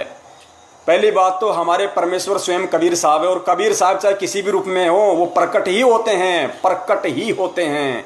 कभी जन्म लेगा ही नहीं, जो जन्म लेगा वो परमात्मा होता ही नहीं है। अरे गुरुदेव ने कितनी बार बताया कि आदरणीय गरीबदास जी महाराज जी थे, वो चरम दृष्टि से कैसे आए थे, लोगों को कैसे दिखाई दिया? रानी माता के पेट से आए थे। उनको गर्भ भी था 9 महीने का, दाई ने खींच के बाहर भी निकाला था, सब सिस्टम था। लेकिन वो चरम दृष्टि से उन्हें गरीबदास दिखाई दे रहा था। परमेश्वर तो सूक्ष्म रूप से प्रकट हो जाते हैं, वो कौन आत्मा है क्या है। परमेश्वर तो लाखों असंख्यों करोड़ों शरीर बना दें ऐसे, 1 दिन के, 2 दिन के, 2 घंटे के, 10 दिन के, 20 दिन के, परमेश्वर तो लाखों शरीर बना दें। अरे जब सुखदेव ऋषि के बारे में परमात्मा ने बताया कि सुखदेव ऋषि क्या मां के पेट से जन्म लेके बाहर निकला था, एक सिद्धि युक्त महात्मा सुखदेव ऋषि 12 साल का मां के गर्भ से बाहर निकला था, सूक्ष्म रूप में बाहर निकला और बाहर निकलते ही 12 साल का हो गया। तो क्या संत रामपाल जी महाराज जिस सिद्धि में सुखदेव ऋषि से भी नीचे मान लिया आप लोगों ने? अरे सुखदेव का क्या जन्म हुआ था, वो मां के पेट से सूक्ष्म रूप में प्रकट हुआ था, तुरंत 12 वर्ष का हो गया खड़ा। ऐसे ही गरीबदास जी महाराज जी ने लीला की, ऐसे ही संत रामपाल जी महाराज जी ने 8 सितंबर 1951 के दिन लीला की। अरे गोरखनाथ ने कौन सा जन्म लिया था? अरे गोबर से पैदा हुआ था, गोबर से। उसने कौन सा जन्म लिया था? राजा रामचंद्र जी के गुरु और जो वाल्मीकि जी थे, सॉरी शायद उनका वाल्मीकि जी नाम था, दास को जहां तक ध्यान आ रहा है, उन्होंने क्या किया था? जो कुश था, सीता जी का बेटा था लव, जो रामचंद्र जी से पैदा हुआ। दूसरा था कुश। कुश को किसने बनाया था? आश्रम में महर्षि जी ने बनाया था, वाल्मीकि जी ने। किससे बनाया? कुश। कुश यानी घास, घास के तिनके से। उसने कौन सा जन्म लिया था भाई? जब ये छोटे मोटे महात्मा इस तरह के चमत्कार कर देते हैं तो वो परमेश्वर क्या नहीं कर सकता? जिनकी सिद्धि से पूरी दुनिया चल रही है, जिनके शक्ति से ब्रह्मा विष्णु महेश के पास में 8 सिद्धि 9 निधि, सारी जो जितनी भी ये कलाओं के भगवान है, 1000 कला काल भगवान को किसने दी? 1000 कलाओं का भगवान है काल भगवान, ज्योति निरंजन, उसको 1000 कला किसने दी? परमेश्वर कबीर साहिब जी ने। अक्षर पुरुष को 10,000 कला किसने दी? परमेश्वर कबीर साहिब जी ने। ब्रह्मा विष्णु महेश को किसने दी कलाएं? दुर्गा को किसने दी कलाएं? देव देवताओं को पावर किसने दी? उस परमेश्वर ने। अरे वो अनंत कलाओं का भगवान जरूरी है क्या वो मां के पेट से जन्म लेके आएगा? पुण्यात्माओं, समर्थ इसी का नाम होता है, समर्थ कुछ भी कर सकता है। तो दास का निवेदन है, 8 सितंबर का दिन वो फाइनल दिन होगा इस सर्व साध संगत का। अरे हम जैसे नीचों को तो उस परमेश्वर ने पिछले साल से ही सद्बुद्धि दे दी थी। पिछले साल सबको पता है कि इस सकल पृथ्वी पे 8 सितंबर 2019 को यदि सबसे पहले किसी ने परमेश्वर का प्रगट दिवस मनाया था तो वो केवल सत्सेवक थे। सत्सेवकों ने ही परमेश्वर का प्रगट दिवस मनाया था। और अब की बार इतना बड़ा, मालिक की दया से इतना बड़ा प्रचार हुआ, इतनी संगत में इतना प्रचार हुआ कि अंत में मैनेजमेंट को हार माननी पड़ी, मैनेजमेंट को घुटने टेकने पड़े। मैनेजमेंट को अच्छे से पता था कि आज नहीं तो कल ये संगत सतगुरु प्रगट दिवस मनाएगी ही मनाएगी। अगली साल कबीर प्रगट दिवस मनाने वाले कुछ ही बचेंगे। संगत प्रगट दिवस मनाएगी, सतगुरु प्रगट दिवस मनाएगी ही मनाएगी। तो इन्होंने आज ये मौके का फायदा उठाया, मौके पे चौका मारा इन लोगों ने गुरु की आड़ में, क्योंकि काल अपने सारे काम गुरु की आदेश की आड़ में ही करता है। तो आज इन लोगों ने मौके पे चौका मारा कि भाई देखो संगत ने मनाना तो है ही है, और कहीं ऐसा ना हो जाए कि अगली बार कोई कबीर प्रगट दिवस बचाने के लायक भी ना बचे, कोई रहे ना कोई हमारे साथ में। तो इन्होंने नया ड्रामा रख दिया, एक आदेश। पुण्यात्मा उनकी बुद्धि भ्रष्ट है। परमेश्वर ने एक सत्संग में कहा कि गुरुद्रोही की पेड़ पे जय पग आवे वीर, 84 निश्चय पड़े सतगुरु कहें कबीर। फिर गुरुदेव ने बताया कि जो गुरुद्रोही होता है वो कंस और रावण से भी खतरनाक होता है। तो पुण्यात्माओं, ये गुरुद्रोही की जो भूमिका है ये सन 2014 से पहले और 2014 के बाद तो फुल फॉर्म में निभा रहे हैं ये लोग। सतलोक आश्रम मैनेजमेंट हरियाणा वाले।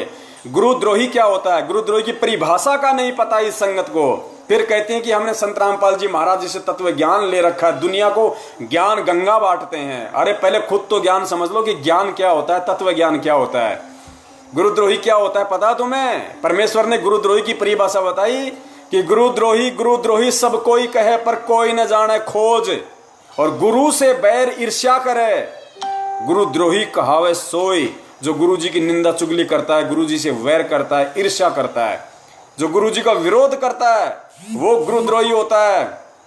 और इस तत्व ज्ञान आधार से एक परिभाषा और समझ लो गुरुद्रोही की, गुरुद्रोही केवल वो ही नहीं होता जो गुरु जी की निंदा चुगली करता है, गुरु जी से वैर करता है। वो भी सबसे बड़ा गुरुद्रोही होता है जिसके कुकर्मों की वजह से दुनिया उसके गुरु की निंदा करे, चुगली करे, उसके गुरु से राग द्वेष और ईर्ष्या करे, उसके गुरु को गुंडा और भुंडा कहे। वो सबसे बड़ा गुरुद्रोही होता है। और ये सर्वविदित है कि सतलोक आश्रम मैनेजमेंट हरियाणा की मैनेजमेंट के कुकर्मों के चलते, इनकी गलत हरकतों के चलते, इनकी मनमानियों के चलते बरवाला कांड हुआ है। अरे विचार करके देखो, गुरुदेव ने क्या बताया हमें। गुरुदेव ने क्या बताया कि जब वो परमेश्वर इस पृथ्वी पे आता है, एक इंसान के रूप में आता है, तो वो एक अच्छे आदर्श नागरिक की भूमिका भी निभाता है। दास के पास सतगुरुदेव जी के सत्संग हैं, इसी मोबाइल में, वरना सुना देता, अभी वीडियो तो बना रखे हैं। यानी गुरुदेव ने बताया कि जब वो परमेश्वर इस पृथ्वी पर प्रकट होता है तो एक सुयोग्य, एक आदर्श नागरिक की भी भूमिका निभाता है। तो पुण्यात्माओं, कोर्ट की अवमानना करना एक सुयोग्य और आदर्श नागरिक के काम नहीं होते। तो जब वो परमेश्वर एक सुयोग्य और आदर्श नागरिक की भूमिका निभा रहा है तो क्या वो कोर्ट की अवमानना करेगा? कभी नहीं करेगा, जिंदगी में नहीं करेगा। भक्तों की आड़ लेगा कि मुझे पुलिस ना पकड़ ले जाए, भक्तों को आश्रम के बाहर खड़ा कर दो, ये वो कहेगा जो सर्व सृष्टि का रचनहार है, जो समर्थ है, जिसके एक शब्द से पूरी सृष्टि रची गई। वो सतलोक आश्रम मैनेजमेंट हरियाणा को पुलिस वालों से डर के, कोर्ट से डर के ये कहेगा क्या कि भक्तों को आश्रम के बाहर ढाल बना के खड़ा कर दो, मैं नहीं जाना चाहता। वो परमेश्वर है, परमेश्वर। और ये परीक्षा थी हम भक्तों की, लेकिन हम नीच फैल हुए उस समय वहां पे। फिर भी परमेश्वर ने दया करी, मौका दिया हमें। क्योंकि कहते ना कि जीवन में 2 मौके और एक बाल पे 2 छक्के नसीब वालों को मिलते हैं। एक बाल जब नो बॉल हो जाती है, उस जो भी आप लोग जानते हो, जो देखते हैं क्रिकेट वगैरह, तो जीवन में 2 मौके और एक बाल पे 2 छक्के नसीब वालों को ही नसीब होते हैं। और ये नसीब परमेश्वर ने हम जैसे नीचों को दिया, लेकिन फिर भी हम मार खाते जा रहे हैं, इतना ज्ञान देने के बाद भी। और उस एक पीले पर्चे को स्वीकार कर लिया। उसमें कोई मोहर लग रही है क्या? गुरु जी का चेहरा दिखाई दे रहा है क्या? गुरु जी उस पीले पर्चे में बोलते हुए दिखाई दे रहे हैं क्या? अरे कोई भी ऐरा गहरा नथु कह रहा अपने मोबाइल से, आजकल तो कंप्यूटर से 2 शब्द टाइप करके लिख देगा, वो का ऐसा कैसा मान लोगे? गुरु जी का आदेश है। तुम इसलिए मान रहे हो कि उस पीले पर्चे से तुम्हें कोई आपत्ति नहीं है, तुम्हारे ऊपर कोई आपत्ति नहीं आ रही, कोई परेशानी नहीं आ रही, इसलिए तुम उस पीले पर्चे को गुरु जी का आदेश मान रहे हो। और उसी पीले पर्चे में यदि कल को यह लिखा हुआ आ गया कि सतगुरुदेव जी की जय, दिनांक 30/9/2020 सर्व संगत को सूचित किया जाता है, मुझ रामपाल दास का आदेश। इसमें फोन आ जाते हैं, डिस्कनेक्ट हो जाता है, दास थोड़ा सा बोल नहीं पाता। तो कल को यदि उस पीले पर्चे में ऐसा आदेश लिखा आ जाए कि मुझ रामपाल दास का आदेश है, जिस परिवार में 5 या 5 से अधिक सदस्य हैं, वो अपनी कमर पे 50 किलो का पत्थर बांधो और किसी 100 फुट गहरे कुएं में छलांग मार दो, पृथ्वी पे बोझ मत बनो। आप में से एक भी तत्वज्ञानी जो आज ज्ञानी बन रहे हैं अपने आप में, एक भी कूद के दिखा देना मेरे को उस कुएं के अंदर, एक भी। फिर तुम्हारी बुद्धि के एंटीना खड़े हो जाएंगे उस समय कि भाई ये कैसा आदेश है, गुरुजी ऐसा आदेश क्यों देंगे? गुरुजी ऐसा आदेश दे ही नहीं सकते, ये तो मनमुखी आदेश है, ऐसे कैसे हो गया? अरे तो गुरुजी ने जाट आरक्षण का आदेश कैसे दे दिया, ये भी तो विचार करो। वो परमपिता परमेश्वर, जिसके जाट भी बच्चे, जिसकी सरकार भी उसका बच्चा, वो कैसे आदेश दे देगा? बरवाला कांड में पुलिस वालों को पत्थर मारने का आदेश अपने भक्तों को कैसे दे देगा? क्या सामने पुलिस वाले उस परमेश्वर के बच्चे नहीं है? अरे जिस परमेश्वर ने अपने बच्चों को इतनी मेहनत करके 27 साल से लोगों की गालियां खा के, लोगों से गुंडा और बुंडा कहलवाकर, लोगों की गालियां खा खाकर ये तत्व ज्ञान का प्रचार किया, हम जैसे निकम्मों को, जिन हाथों से हम कुकर्म किया करते थे, जिन हाथों से हम कुकर्म किया करते थे, उन हाथों में परमेश्वर ने ज्ञान देके सुमरनी पकड़नी सिखाई, मंत्र कार्ड पकड़ना सिखाया, दान धर्म करना सिखाया। क्या वही परमेश्वर बरवाला कांड में अपने बच्चों को काले कपड़े पहना के, गुंडा और मवाली बना के, उन्हीं पत्थरों में, उन्हीं हाथों में पत्थर देके, उन मंत्र कार्ड और माला पकड़ने वाले हाथों में पत्थर देके, पेट्रोल बम देके, लठ देके, बंदूकें देके पुलिस वालों के सामने खड़ा करेगा कि मेरा आदेश है, जाके लड़ो? सुना आप में से किसी ने भी सुना क्या बरवाला कांड में संत रामपाल जी की, महाराज जी के मुख से ये कहते हुए कि मेरा आदेश है, तुम काले कपड़े पहनो, तुम गुंडे मवाली बन जाओ, मेरा नाम दुनिया में बदनाम करो, पुलिस वालों को मारो, मर जाओ, मैं कोर्ट में नहीं जाऊंगा? सुना किसी महाज्ञानी ने? तुम किन लोगों के पीछे लग रहे हो? आज 70% संगत, 30% पे तो परमेश्वर ने दया कर रखी है। वो मैनेजमेंट के पीछे नहीं है, सुनते सबकी हैं, करते परमेश्वर के ज्ञान आधार से हैं। 70% संगत काल के पीछे चल रही है, काल के पीछे। अरे तभी तो दुर्घटनाएं हो रही हैं। महाराष्ट्र से जो 13 भगत थे, 2 बसें भर के आई थी। सबने देखा होगा राजस्थान के नागौर में सुबह 4 बजे सड़क पे सांड आ गया था, सांड। और सांड के से वो बस टकराने से वो पेड़ में जा घुसी और वहां पे 13 भक्तों की मौत हुई, 13 भक्तों की। और कितनी दर्दनाक मौत हुई है। मीडिया ने बताया कि 2-3 के तो धड़ से शीश अलग हो गए थे, किसी का हाथ अलग हो गया, किसी का पैर अलग हो गया। ये दर्दनाक मौत संत रामपाल जी महाराज जी के भक्तों की नहीं हो सकती। ये क्यों हुई? क्योंकि वो परमेश्वर की मर्यादाओं से दूर थे। अरे वो तो हिसार जा रहे थे ना गुरु दर्शनों के लिए, तो जो गुरु दर्शनों के लिए जा रहा है तो भगत जाएगा। तो भाई फिर उसके साथ ऐसा हादसा क्यों हुआ? क्यों? क्योंकि वो काल के पीछे चल रहे थे। और बाकी लोगों के साथ अभी यदि ऐसा हादसा नहीं हुआ है और वो अपने आप को गुरु भगत समझ रहे हैं तो बहुत बड़ी भूल है। क्योंकि परमेश्वर कहते हैं कि राम किसी को मारे नहीं, और मारे तो हत्यारा राम, अपने आप ही मर जाओगे तुम कर कर खोटे काम। पुण्यात्माओं, परमेश्वर कभी किसी को नहीं मारता। कंस को भी परमेश्वर ने जबरदस्ती नहीं मारा, रावण को भी परमेश्वर ने जबरदस्ती नहीं मारा। कितने मौके मिले, शिशुपाल को कितने मौके मिले, कितनी उसने गलतियां की, कितनी बार उसको चेतावनी दी गई, कितनी बार। लेकिन जब अति हो गई, अति का मतलब उनकी जो भक्ति कमाई थी, जो उनके पुण्य थे, जो उन्होंने कभी परमेश्वर की शरण में रह के सत भक्ति करके कमाए थे, जब उनके वो गलतियां कर करके पाखंड कर करके, मनवस काम कर करके, राजनीतियां कर करके, जब उनके वो पुण्य खत्म हो गए और पाप का घड़ा भर गया, तो हिरणाकुश जैसों की छाती फाड़ी फिर परमेश्वर ने। हिरणाकुश जैसों की छाती फाड़ी फिर परमेश्वर ने। तो यही हाल, क्योंकि उन आत्माओं का जो 13 लोग मरे थे, मैनेजमेंट ने तो कह दिया सतलोक चले गए। अरे नालायकों, इस तरीके से कोई सतलोक जाता है क्या? ऐसी दुर्गति से मौत होकर यदि सतलोक मिलेगा तो कोई लेना पसंद नहीं करेगा। तुम मूर्ख तो मान जाओगे इस बात को, लेकिन वो बच्चे नहीं मानेंगे परमेश्वर के, जो अब मिनी सतलोक में बीज रूप में बैठे हुए हैं। और परमेश्वर की वो आत्माएं जो जगत में एक से एक धुरंधर हैं ज्ञान में। जिस दिन उनका भक्ति से जुड़ने का संस्कार आ जाएगा, उन पुण्यात्माओं के विचार देखना तुम, जिनको तुम जगत वाले कहते हो, जिनको तुम मूर्ख कहते हो, उन आत्माओं के विचार देखना, उनका आचार विचार देखना। और तुम भक्तों के आचार विचार देखो, जो कोई 10 साल से जुड़ा हुआ है, कोई 15 साल से जुड़ा हुआ है, कोई 20 साल से जुड़ा हुआ है। तुम संत रामपाल जी महाराज जी के वर्तमान की संगत में से कुछ भगत ऐसे, उनके आचरण देखो, जगत से भी गए गुजरे। गुरु के नाम पे डराना धमकाना। अरे ये सारनामी लोग, देशराज जैसे, और ये हरियाणा का रोहतक वाला वो बसंत सैनी, और भी ये जितने लोग थे, इस जयपुर में आके अपने आप को सारनामी कहते हैं। वो शर्म आनी चाहिए नालायकों को। भाई कहते हैं कि गुरु जी का आदेश है कि पवन दास को टपका दो। इन्होंने संगत में फैलाया कि गुरु जी का आदेश है पवन दास को टपका दो, पुण्य मिलेगा, पुण्य। और दास को जान से मारने के लिए लोग जयपुर में आए, सबको पता आप लोगों को। दास को जानवरों की तरह इन्होंने होकियों से मारा, रोड़ों से मारा वहां पे, लेकिन बचाया उस परमेश्वर ने अपनी आत्मा को, बचाया। बाल बाका नहीं कर सके, बाल भी बाका नहीं कर सके। मध्य प्रदेश में इस दास के साथ में विष्णु साहू ने, लठबाज ने क्या हासिल किया था, सर पे कितनी उसने मारे लठ, आप लोगों ने वीडियो देखे होंगे। परमेश्वर ने बाल बाका नहीं किया, और उन आत्माओं की दुर्गति से मौत हुई है। मध्य प्रदेश में जो ये कह रहा था कि लाओ मैं तलवार निकाल के लाता हूँ, 6 महीने तो हॉस्पिटल में रहा, उसके बाद में दुर्गति से मौत हुई उसकी। और उसकी ऑडियो दास के पास में है, उसने खुद कहा कि हम तो महेंद्र के चक्रों में आ गए थे, हमें तो महेंद्र ने कहा था कि उसको टपका दो। पुण्यात्माओं, भक्ति को समझना हमें। मेरा किसी से कोई राग द्वेष, कोई ईर्ष्या नहीं है। दास निवेदन केवल इतना करता है कि थोड़ी देर के लिए इस पवन दास को भूल जाओ, सतलोक आश्रम मैनेजमेंट हरियाणा वालों को भूल जाओ, राग द्वेष और ईर्ष्या को भूल जाओ। केवल उस परमपिता परमेश्वर के ज्ञान को थोड़ा सा आधार बना लो कि परमेश्वर हमारे लिए क्यों पापड़ बेल रहे हैं, क्या परमेश्वर हमें समझाना चाह रहे हैं और क्या हम नहीं समझना चाह रहे। बस उस चीज को। पुण्यात्माओं, एक आत्मा के 2 पति नहीं हो सकते। गुरुजी कहते हैं ना कि वो भक्ति व्यभिचारिणी भक्ति होती है जो एक के अलावा दूसरे पे आश्रित होते हैं।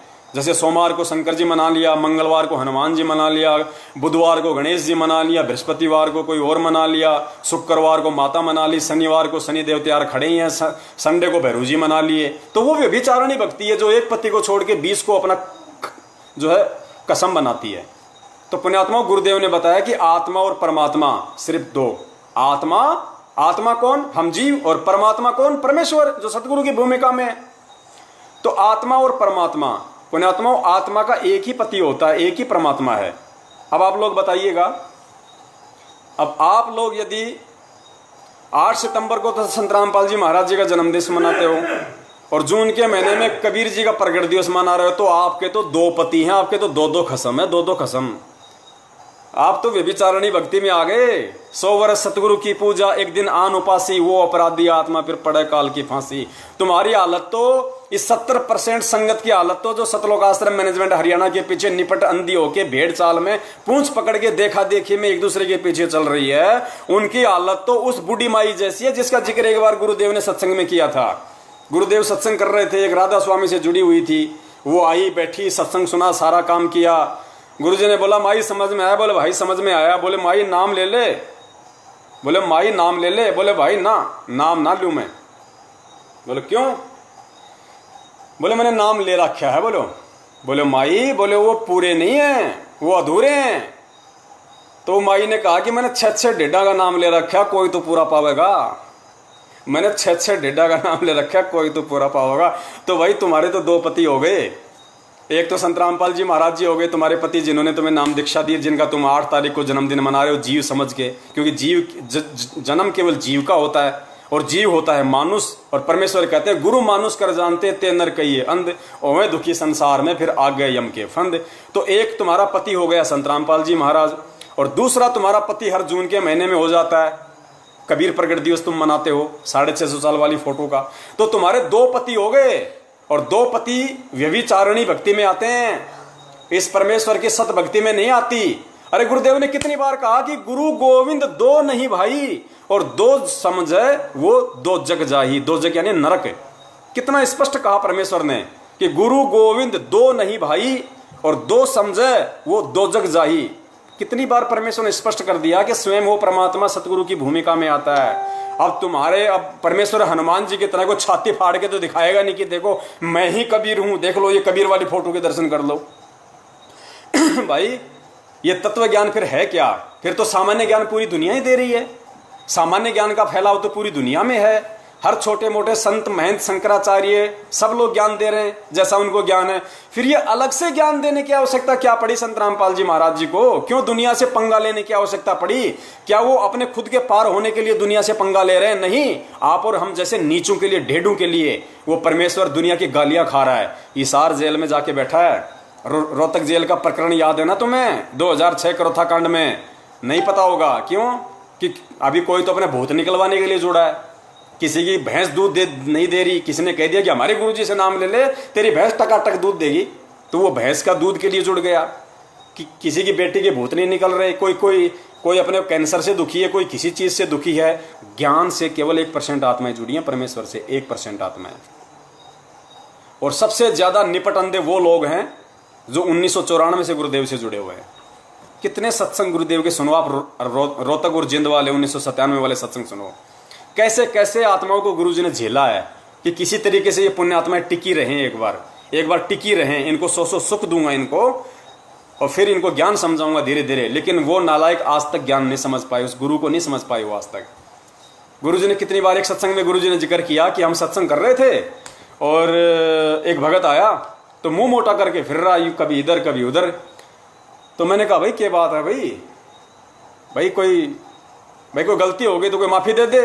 गुरुदेव संत रामपाल जी महाराज जी वो पहले भी परमेश्वर थे, वो आज भी परमेश्वर हैं। ऐसा नहीं है कि 1997 में वो परमात्मा नहीं थे, 1994 में परमात्मा नहीं थे, या 1951 में परमात्मा नहीं थे, या जिस समय वो नीलम खेड़ी से अपना जो जेई की डिग्री कर रहे थे उस समय परमात्मा नहीं थे, या जो नौकरी करते थे उस समय परमात्मा नहीं थे। वो सदा से परमात्मा है। तो परमेश्वर ने कहा भाई, गुरुजी ने सत्संग में उस भगत से कहा कि भाई कोई गलती हो तो माफी दे दे भाई। क्यों ऐसे? बोले जी ना, बोले एक दिन मैं आया था बोलो, और बोले आपने यूं भी ना कहा कि भाई आ जा रहे। गुरुजी ने कहा कि उसने ये कहा कि गुरुजी आपने मुझे ये भी नहीं कहा कि आ जा।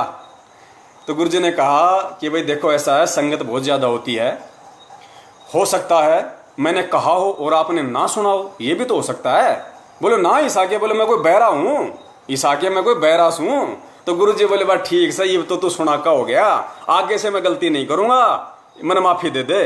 पुण्यात्माओं, वो परमेश्वर, वो सारी सृष्टि का रचनहार एक 2 कौड़ी के जीव से माफी मांग रहा है। ऐसे ही गुरुजी ने एक सत्संग में फिर बताया कि दास ने एक बेटी को 100 सुख दिए, वो उसके शरण में आई, किसी पुलिस वाले की घरवाली थी। फिर गुरुजी उसी के पाड़ोस में सत्संग कर रहे थे और वो नहीं आई। अब देखना पुण्यात्माओं, उन दोनों आत्माओं को कितना ज्ञान था, जिनके घर में गुरुजी सत्संग कर रहे हैं और जो पहले से नाम दीक्षा ले रही थी लेकिन वहां बैठी है खिड़की में लेकिन आ नहीं रही।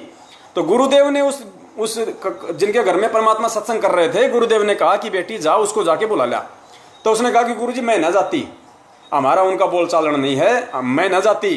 तो पहले तो उस आत्मा को कितना ज्ञान होगा जो गुरुदेव के आदेश की अवहेलना कर रही कि गुरुजी मैं नहीं जाती। पुण्यात्माओं,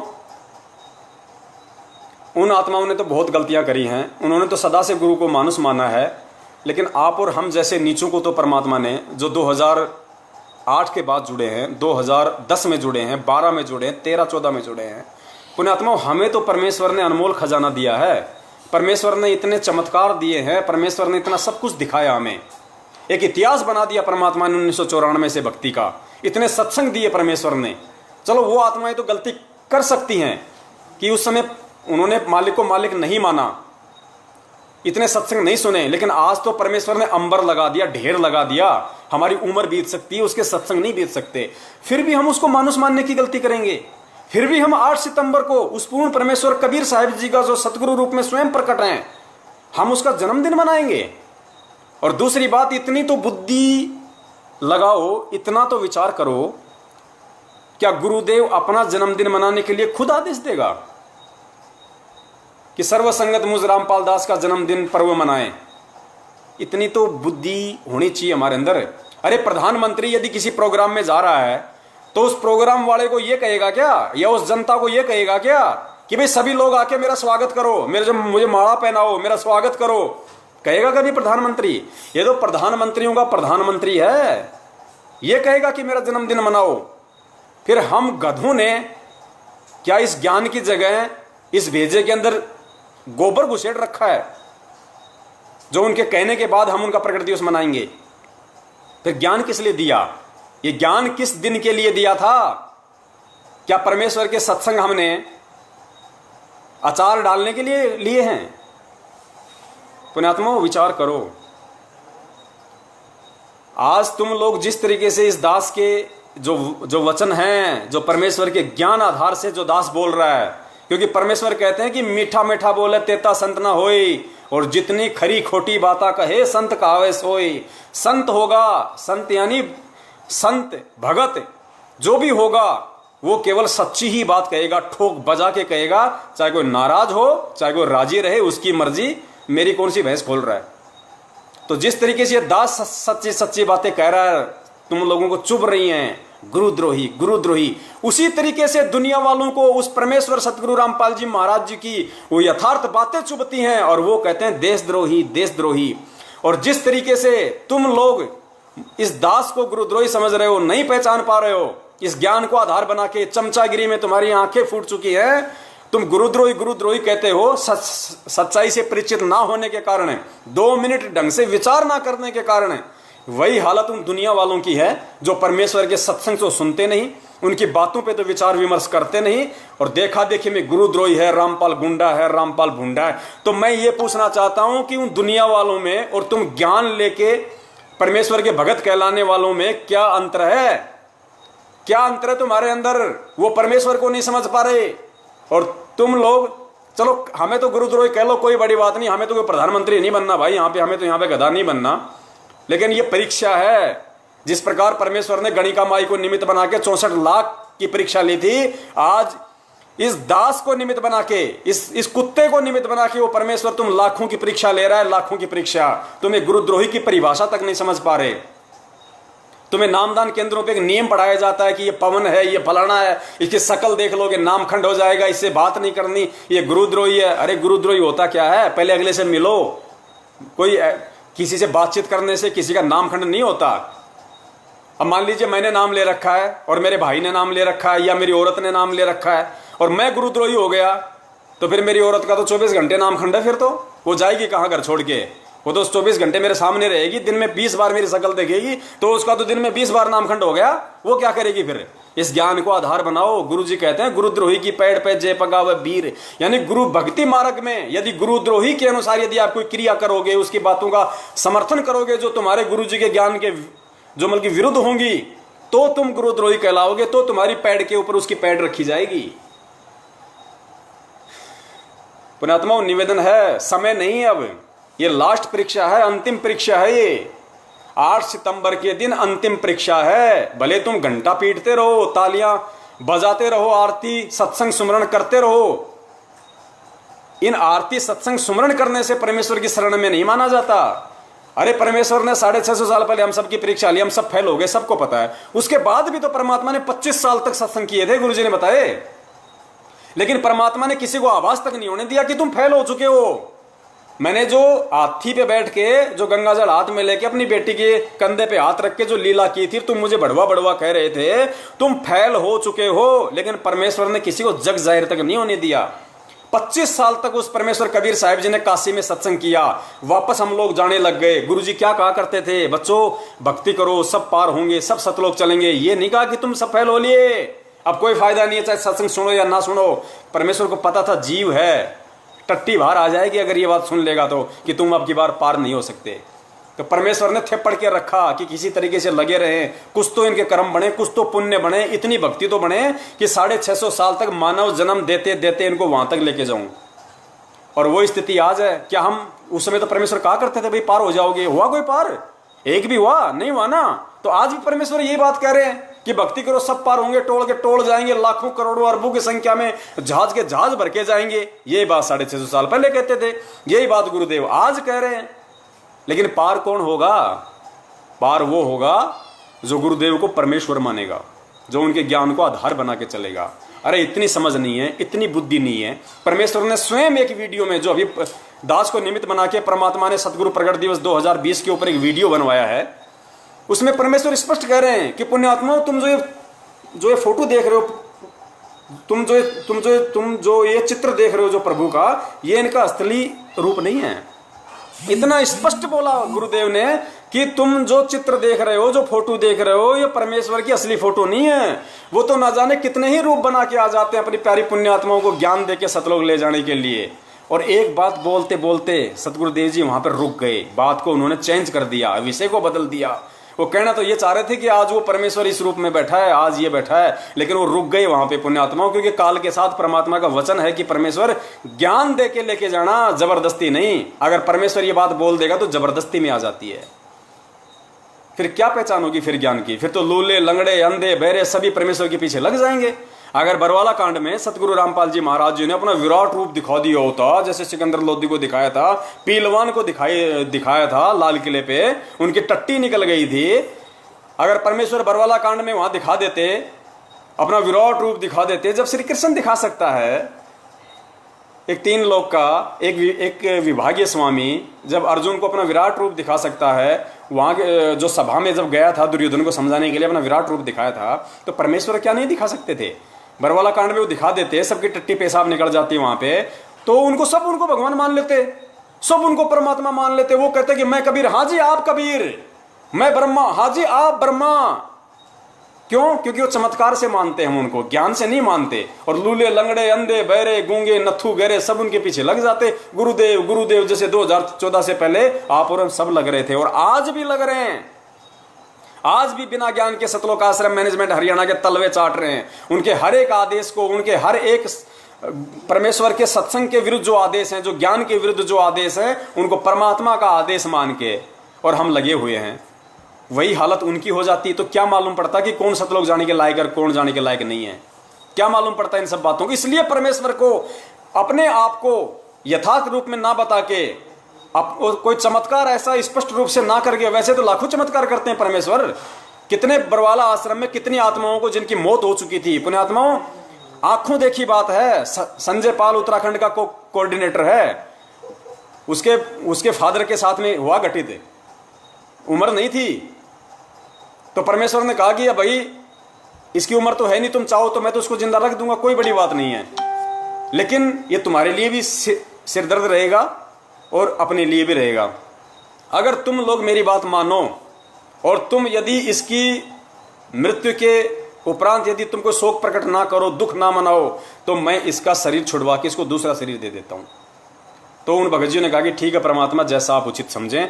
गुरुदेव ने उसी क्षण उसका शरीर छुड़वा दिया वहीं पे, और जन्म भी दे दिया होगा। परमेश्वर ने जैसा कहा था कि 7 वचन पलटे नहीं, पलट जावा ब्रह्मांड। तो पुण्यात्माओं, ये परमेश्वर है, परमेश्वर ये वही भूमिका करेगा जो भूमिका इन्होंने 650 साल पहले काशी में की थी, अपने आप को छुपाते हुए ज्ञान प्रचार करने की। इनको केवल ज्ञान से पहचाना जाएगा। गुरुदेव पढ़ाते हैं ना हमें गीता में, काल भगवान ने श्री कृष्ण रूप में अर्जुन को क्या था कि अर्जुन, यदि तुझे मोक्ष चाहिए, उस सतलोक की प्राप्ति चाहिए, तो किसी तत्वदर्शी संत की खोज कर ले, उसके बिना तेरा मोक्ष नहीं हो सकता। तो अर्जुन ने कहा कि परमात्मा वो तत्वदर्शी संत कहाँ मिले, कैसे मिले? तो उसने कहा कि उसकी पहचान भाई आडंबर से नहीं होगी, दाढ़ी मूंछ तिलक छापा कंठी माला चोटी मोटी मुंडित खंडित इन सब से नहीं होगी। उसकी पहचान सिर्फ ज्ञान से होगी।